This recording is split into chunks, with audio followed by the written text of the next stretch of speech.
When the summer sun beat down on the club's gleaming training grounds, all eyes were fixed on the wave of new faces arriving at Camp Nou. Yet behind the scenes, a quieter drama unfolded, the delicate act of balancing spending and squad size under the ever-watchful eye of financial fair play. It wasn't just about hoisting the banner of fresh signings. Each new arrival needed space on the roster, and each slot freed meant a possible departure. How would the club juggle ambition with account books, and who would step aside to make room for the next star? In the coming weeks, whispers in the corridors suggested that at least one headline-grabbing sale would be necessary.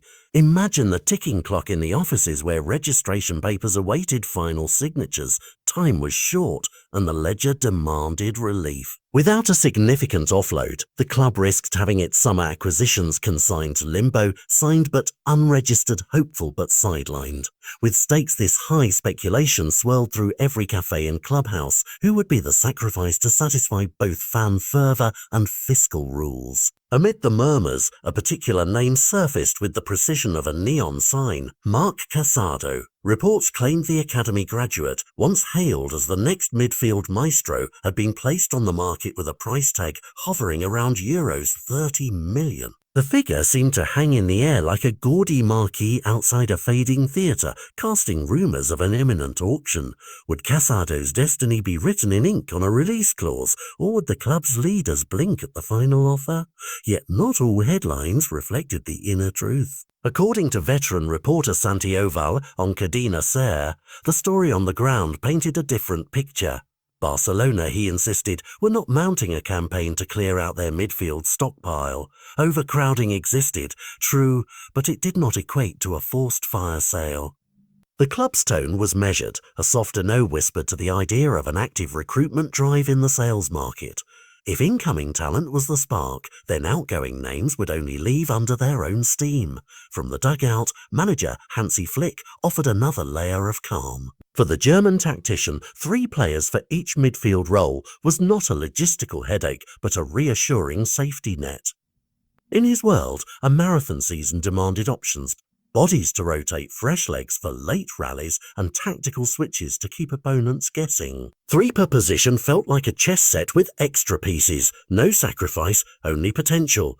When the fixture list read like an unending gauntlet, surplus could become survival. Still, surplus can breed restlessness. Club officials acknowledged that some talents, Fermin Lopez among them, might find their blocked path to the starting 11 too claustrophobic.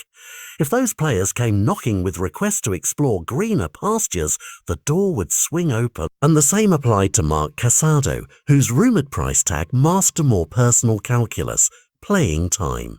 After all, when dreams of first-team glory turn to bench warming, even the most loyal apprentice may seek a new workshop. This wasn't a blanket exit strategy, though. The club believed any bids would originate from player ambition rather than boardroom pressure. The unspoken understanding: if you're not clocking regular minutes, you might knock on the manager's door and ask for clarity, or a transfer. Barcelona would listen, consider and negotiate, all while preserving the right to retain those who still believed in their path at Camp Nou. No automatic departures, but no closed shutters either. Despite the spectre of FFP, the message rang clear. Barcelona were not slashing names off their contract lists purely to balance the books. There was no orchestrated purge of midfielders for penny-pinching reasons. Instead, the club's strategy resembled a garden gate left ajar, inviting voluntary exits but barring any forced departures.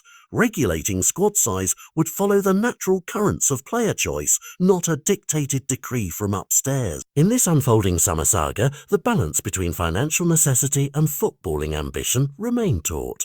Would a breakthrough sale emerge, or would patient opportunity win the day? The transfer window's tide was rising, and only time would reveal which midfielders stayed bathed in Camp Nou lights and which ventured toward new horizons.